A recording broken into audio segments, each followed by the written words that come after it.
because we're together, weather-wise. Welcome back to PUC Radio Talk Show on 90.0 FM. My name is Soma, your host, and tonight's guest speaker is Miss Mariam Arthur. Mariam, we were just going over all your professional experiences. You're a singer, an actress, photographer, journalist, writer, guitarist. So I kind of want to go back to the singing part. I know that you've been in Cambodia since 2007. So you speak Khmer pretty good, right? Kanyam PSI Khmer Tik Tik. Great. Now, can you sing in Khmer? Yes, I can. I want you to sing a song in Khmer for us because we have an audience here watching and listening. You want Okay. Okay? Sure. Even though this is an English radio show, I guess it's okay for me to sing just a little bit in Khmer. I need some help, though. Can I have the gentleman come in? Come on in. Quickly, and because Yeah. we're going to need some help. Yeah. I'm going to need some help for this song. Okay, I can't good. sing it alone. Okay. And I think he'll know when to do his little part. Okay. Okay, you ready? Chnamonda pramoy. Okay, wait. I think we need to start again. Give me the Psalms line. Okay, here we go. Chnamonda pramoy. Chnamonda pramoy. Kmin broi lai na jiwa dot ka krum kop sai la la Chnamonda pramoy. Chnamonda pramoy. Kmin broi lai na jiwa dot ka krum kop sai la Mariam, that Akon was Charan. great. And thank Som you. Akon. That was great. No problem. Thank you so much for our help. Thank you What's so his much. name? That is our radio operator. Va. Okay, thank you so Akon much. Va. Great. Wow, your pitch, you can go pretty high, right? Like a Celine Dion Oh. or a Mariah Carey? No. Actually, I'm an alto, so I kind of started the song a Yeah. lot lower than Rosso or Sotia would have. If I Yeah. sing someplace with some friends, and they ask me to sing, and I get up, then the band, they all play in the same key as Rosso or Sotia, who sings very high. So then I can't hit the high notes, but I hit everything else, so everyone enjoys the fact that I'm singing in Khmer. Even Yeah. I mean, they don't expect me to sound like Rosso or Sotia. Right. I'm not the golden voice. Right. And then not only can you sing, you can dance Khmer. And you're like one of the best Khmer dancers I've ever seen. Well, thank you very much. What's your favorite Khmer dance? My favorite one? Well, of course, I like Romvong. I mean, that's wonderful. Yeah. And the Serawan. And what? Can someone help? What's this one called? Jo Kaput. Kaput, the shrimp, the shrimp one. Yeah. Okay. I And then what's the slow? Kabat. Yes, Yeah. that one. I love that I like one. Marizan. Oh, Marizan. I can do that one. Love it. Marian's Marizan. Now, Yeah. if you guys want to learn Marizan, she can teach you in 10 minutes. For She sure. taught us. Okay, so I'm going to open up the phone lines early tonight because we might have a lot of questions. So we actually have 3 lines now. The first number is 070-234-070 or 016-900-630. The third line is 012-966-119. The number again is 070-234-070 or 016-900-630. And the third line is 012-966-119. You can email your questions or comments to radio@puc.edu.kh. You can also SMS us.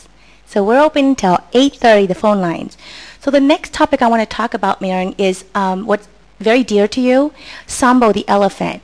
Now, please explain to us, because there's 2 Sombo, and in one of the articles, people mistaken your Sombo elephant for the Sombo that was the killer elephant. Yes, yes. So Sombo of Wat Phnom, the only elephant in Phnom Penh, is owned by Mr. Sin Sorn, who is a friend of mine, and we became friends because just Sambo is dear to me. She has been through so much. She survived the Khmer Rouge, and now all of her family is gone. You know, I mean, in her world, the only other family she has are people. All of her elephant family is gone, and that really touched me. So I wanted to be, I didn't want one day in the future, because the rest of my life is here in Cambodia, and so maybe 10, 20 years from now, whatever, Sambo's gone, and that I never did anything for her. Yeah. Now, what you did last month was, Sambo was evicted from her place? Did you do you helped organize and rallied and collected money? Tell us about that. Well, I bought one of those little, like a little donation box, and we put it at La Crosette. And so Sin Sorn was the only one with the key. I gave him the keys to the lock. I didn't want to have anything to do with that. That was just something I set up for him. What was the money for? Well, to feed Sambo, because she earns her own living working at Wat Phnom, giving the rides and everything. And the government decided that she was causing traffic jams and things, and so they didn't want her at Wat Phnom anymore, and they banned her. But as opposed to you were asking earlier, recently there was a Sambo that was a male elephant, Chamol, and he killed his owner and some other people, and now this elephant is at Phnom Tamao Wildlife Center. Okay. But Sambo is a Nhi, she's a female, and she is gentle, and there's no problems in that area with her. Yeah, and what's that, I get to, I've seen Sambo in person, and she's really big, and like one of her leg in the back, you can see the cuts, the slashes. She's got a lot of scars. She's also got a lot of maybe broken bone. No, well, maybe it wasn't broken, but there were just injuries around her bones and her joints. Is that from the war? Yes, from the Khmer Rouge or Pol Pot era. Yeah. Oh. And Sambo makes her money, or that's how she eats, is by giving rides to tourists?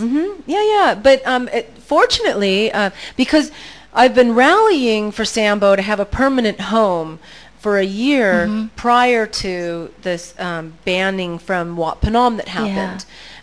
So those efforts were finally coming around. I had the governor's attention.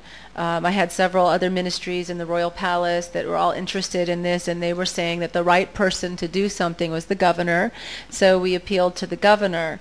And so we've just recently gotten feedback from him. He wants to help. He wants to petition the Committee for Wat Phnom on our behalf to find a permanent home for Sambo. Now, whether that's going to be built at Wat Phnom or someplace else, that's, we're in discussions with him about where it will be. But now that discussions are started, there will be some place that will be designated as her permanent home. Now, there are some critics who say that Sambo does not belong in the city of Phnom Penh, but actually out in the country.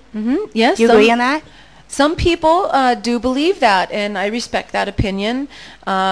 And it was wonderful. We've had two people that just came into Sambo's life. Thank goodness, I've started a Facebook page for Sambo, and we spell the name Sambo now S-O-M-B-O, not S-A, S-O-M-B-O.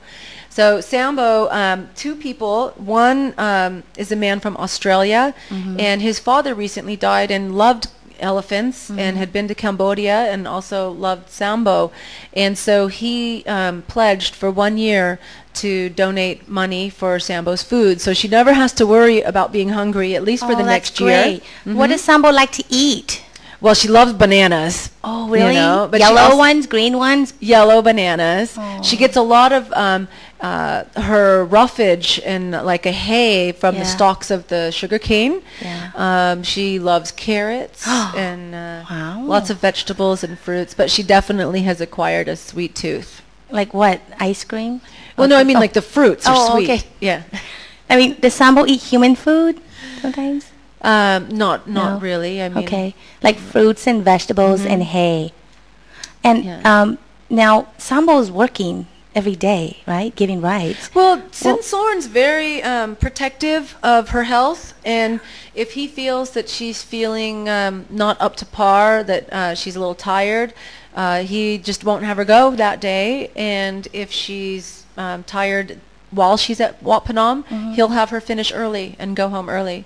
Now He does- Sambo just celebrated her birthday, her 51st birthday, and you were one of the honored guests. Thank you. Tell Well, us about that birthday party. Yeah, there was a birthday party at Wat Phnom. We had several guests from around the world that came, and a lot of local people too. And the monks were there to do blessings, and there was a big birthday cake. And so Sambo did. Okay, a big really birthday good cake. job. Did Sambo eat the cake, or is it for the guests? Actually, Sambo got to eat some of it too. Okay, so Sambo's eating human food. Yeah, but just on occasion, like once a year. okay. I mean, we all eat yeah. something, you know. Was the every cake now and good? then. Yes, because they saved some for everybody too. So I got to Oh, have a that's little wonderful. bit. It was yummy. Now, what gifts did Sambo get? Like, what do you give an elephant on her birthday? I mean, there was the gift of a food for a year, you know. That was pretty big. Lots of bananas. You know, yeah, lots of bananas. A lot of people brought bananas, and someone brought a couple of papayas. Oh, cool. Mm-hmm. Is Sambo lonely? Well,